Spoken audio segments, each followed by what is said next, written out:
Welcome to the Saturday Top-Up Show. Glenn Pollitt, welcome back. We missed you on the thanks Saturday guys. preview, Thanks. Mister. Big thank you to Nigel for jumping in. I had a few little family problems. I'm going to work. Okay, now we've got a very windy day, Glenn.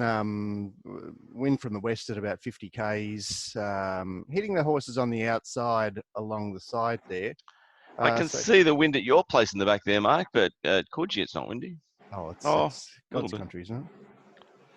Yeah, Oh. well, I can say that I can't access that, so that's all right. But yeah, look, you might need cover today, and sort of that may be assisted with this wind hitting them on the side, sort of hitting the horses on the outside on the side. A bit of a Baker-a-thon in terms of the market moves. Race 1 is no different. Able Hill is the firmer there, and there's a good bit of resistance to Wild Ruler at this stage on the fair with 11,000 match. That's a good early match, Glenn. Yeah, and whilst I've got it favourite with myself and I've got it on top, I'm not sure I want to be on it. And it's had 1 start, 1 win, 3 trials, 3 trial wins, and I feel like it looks like a Snowden number already. It's weird. Gord, are you waiting to back this? I haven't backed it yet, but I'm definitely backing it. Just wins, Gord? I think so. This is a super interesting race with a lot of other what might be good quality horses, but when you've never been beaten in your whole career, when you look at that trial, the last trial there over 1,045, Karen was dead set neck in the thing, wasn't pushed out at all. Second horse has come out and won, and they put a margin on the rest and past the post. It was still powerful, even though the other one was getting whipped and ridden out. It does look. It looks a nice horse, doesn't it? Yeah. It's more about range of price, I suppose, with me. I mean, I wanted to parade well. I wanted to look great, and I still want $3. Am I kidding myself? Well, it is that and more already. Okay. Yeah. Is it? I'm not saying it. Well, okay. So I'm just looking at the Betfair. You're not seeing it with the Corpse. It's been over $3 with the fair. It's been $3.20 with the fair for. Okay, well that would argue over 10 cents here. That's about the range, yeah. Righto. And what else did I want to say here? Karen, it's his best track, Glenn. He's actually well and truly in profit at Kensington. Yeah. Oh, well, good on Karen. I don't make comments about jockeys anymore. But I think a few people have been thinking that he hasn't been in great form. I don't want to get that head of the Jockeys Association unhappy with us. He already is, Glenn. All right.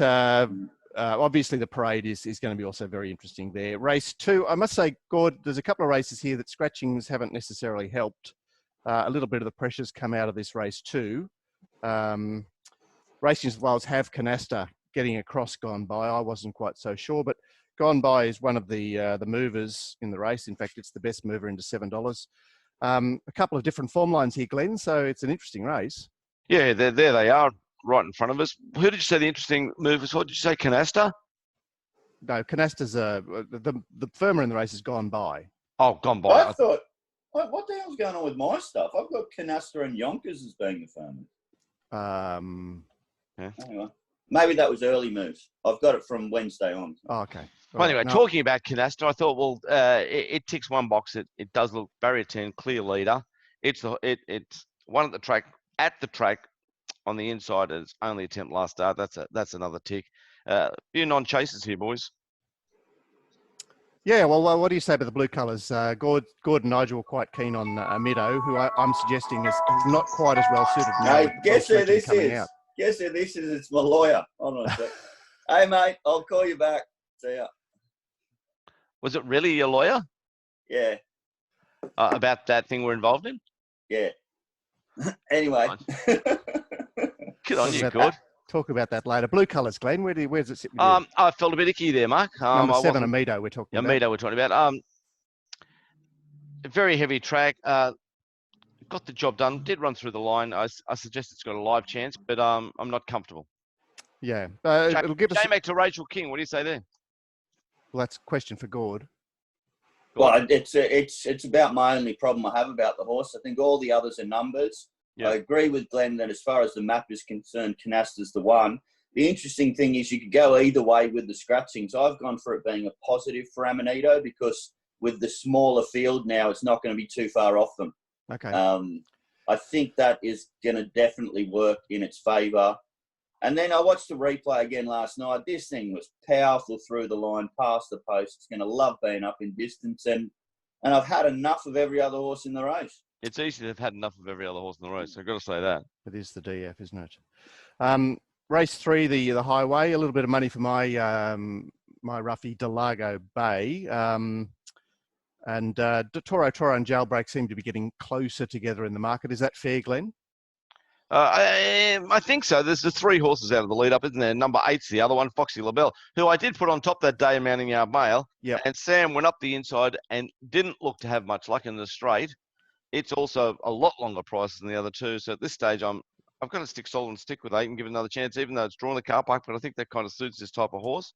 I thought the rest were all numbers. I thought one of the lead up horses, 2, 3 are out to win. If there was one other horse, the Armadale winner, thing called Kuro, who I wrote down in my notes to follow as a horse to follow next start. I didn't expect it to come to a highway, but I liked its win. Yeah, T. Clark booked there, but I mean 2 wins at Armadale. Toro is longer than it was. Obviously, it's now trading low 3s, and Jailbreak is trading high 3s, so they are quite close together now. That's wrong, man. I had another look at this race again. Torres. I just checked my notes. My note was up in distance, control next start. Don't think, just bet. Well, what do I get today? I get exactly what I was asking for. So I'm not going to try and grade myself up thinking too much about the race. If that's what the note said about the horses run last start, I'm just going to have a good crack at it.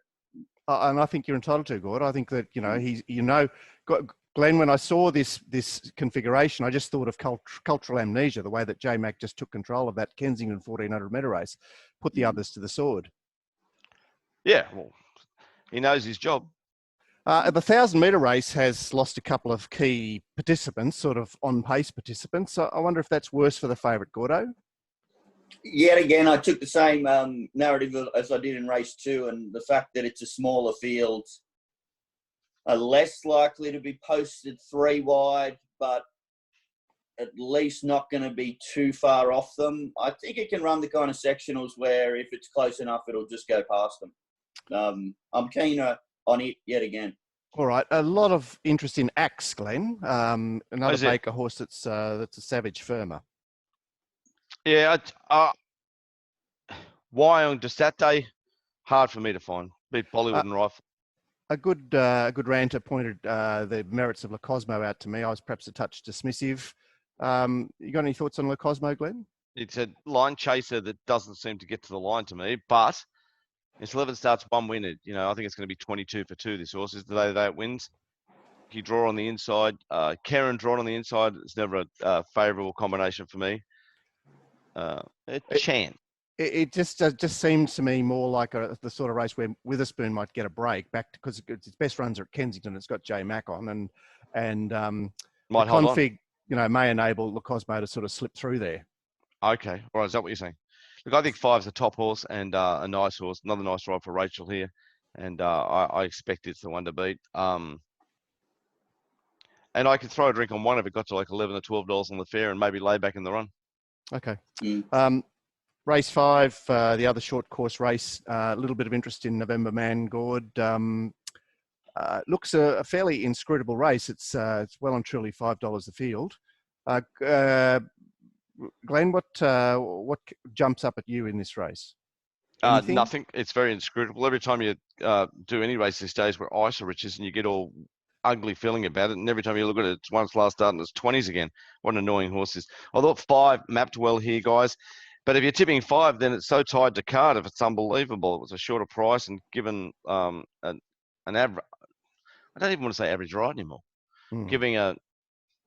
Was ridden not the way as expected last start. How's that sound? Yeah, it was an average ride, I'll say it. Yeah, well, I mean, Nash thought that he'd be able to bring the horse back underneath him, and he couldn't. And it was a horror show, wasn't it? I think the race is a bit of a horror show for me. I'll tip Dirty Work at this stage. Okay. Any last minute thoughts there, Gordo? Back in Khalees, having something on November Man. Okay, race 6. Just talking about Khalees, did you think it would lead? Yes. Yeah, well, so you've got Miss Invincible, who has only ever won leading, but the map makers... Cardiff. Yeah, Cardiff is a fast horse. Miss Invincible, and there's another one too. Burning Crown can jump out of the gate sometimes. Yeah. There's And a stack Intrepidation of is pace going in the wide. race, which is why I'm having something on November Man, because I think they could go crazy up front. But I think that they'd be really silly not to try and control from the inside barrier there, Kylese. All right, the I was mares race. surprised to see it was the leader with Mapmaker. I've got to say that. Okay. Anyway. So what are you forecasting to lead then, Glenn? Cardiff? Yeah. Okay. The mares race has lost its emergencies, which were key sort of map players. The firmer again, Baker, Bring the Ransom. Rocker Clock has been officially notified as going back. Nigel was very unhappy with Rocker Clock here, Glenn. Thought that going back in this race made it very hard for it. I'd agree with that. It again, a very tricky event, guys. A very, very tricky event. I haven't got a good feel for anything, to be honest. Gordon, I need help off you. What do you say? Well, the weird thing about Rocket Clock was its best ever win was when it missed the kick.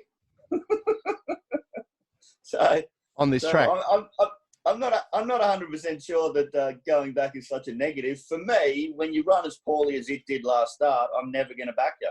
Yeah.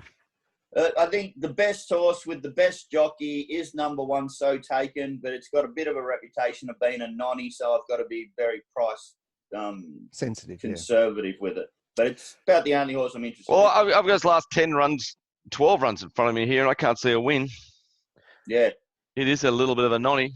Yeah. The map here, Glenn, it seems very steady. They've got Bring the Ransom leading, My Demetra sits second. May I say, the stablemate of My Demetra box seats and Layla de Vega went out one back. There's nothing else going. There's no other players.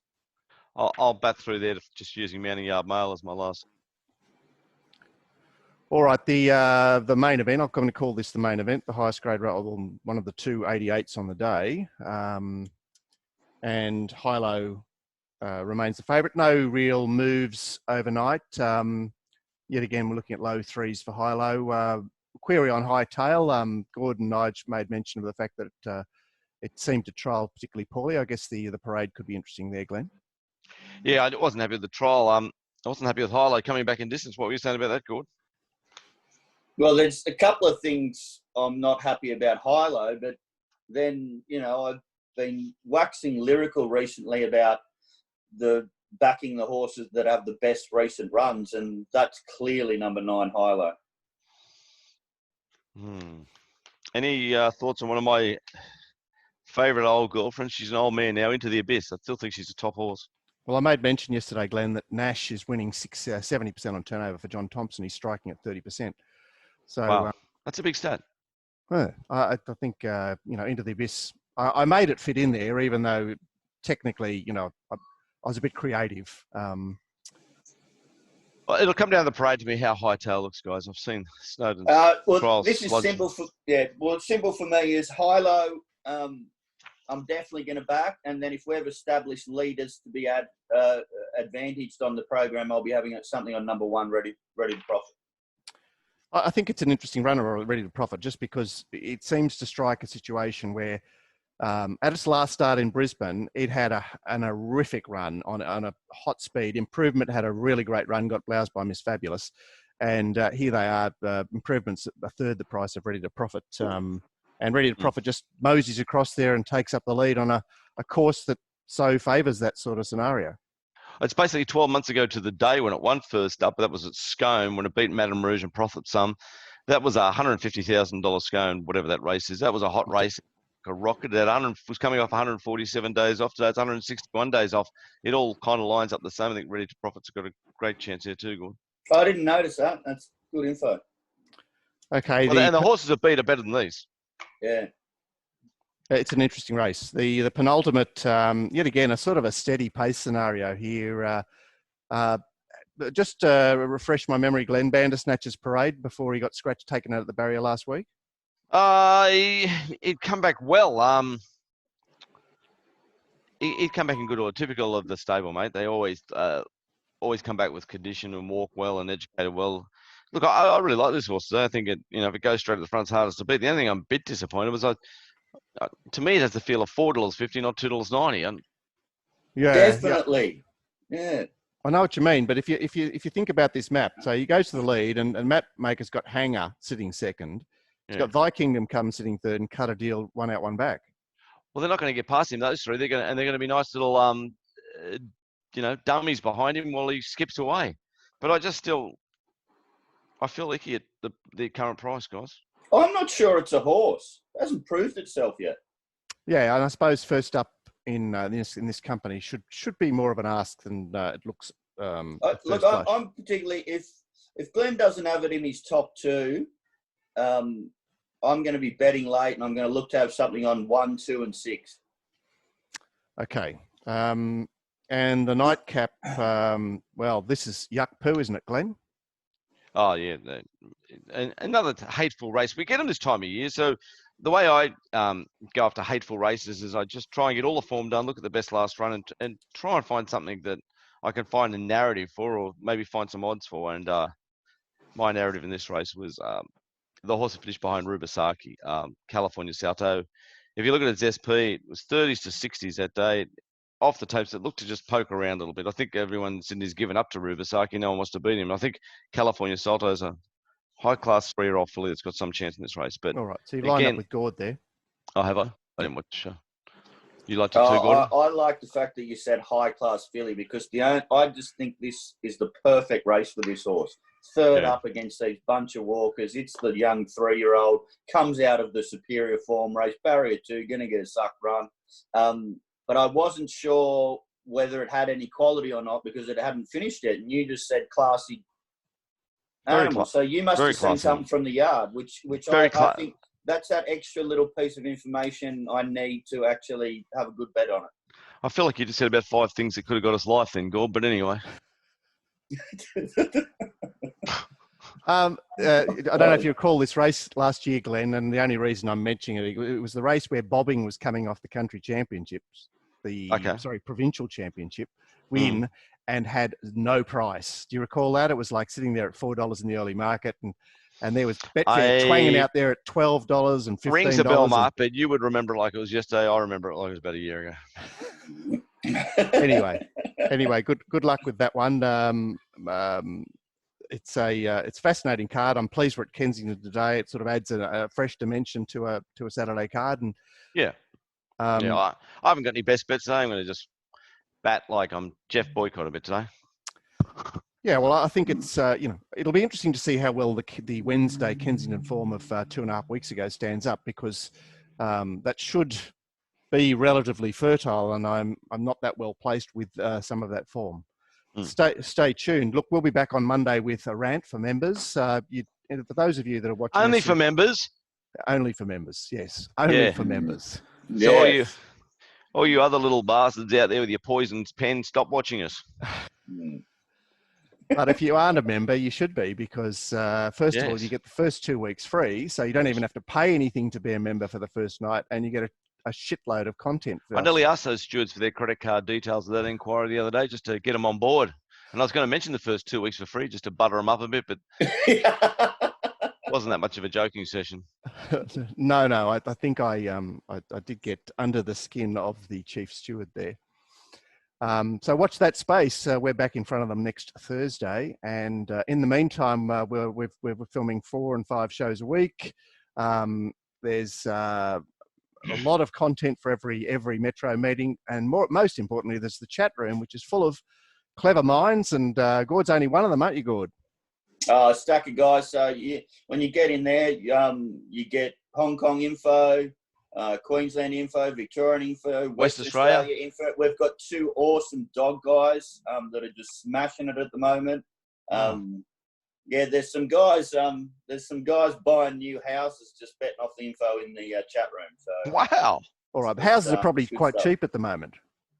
Yeah. I mean, that's why, like, making a fair amount of money punting is it's a great time to be doing it. Yeah, of course. Well, I need the pandemic to go. I need the pandemic to go for 11 years. Everyone to die, and I might be able to get into the Sydney property market. Yeah, beauty. You're back into the Sydney property market. You used to be a Leviathan, of course. All right, that's the top-up show. We look forward to your company through the week for the members, and catch you then. Bye, guys.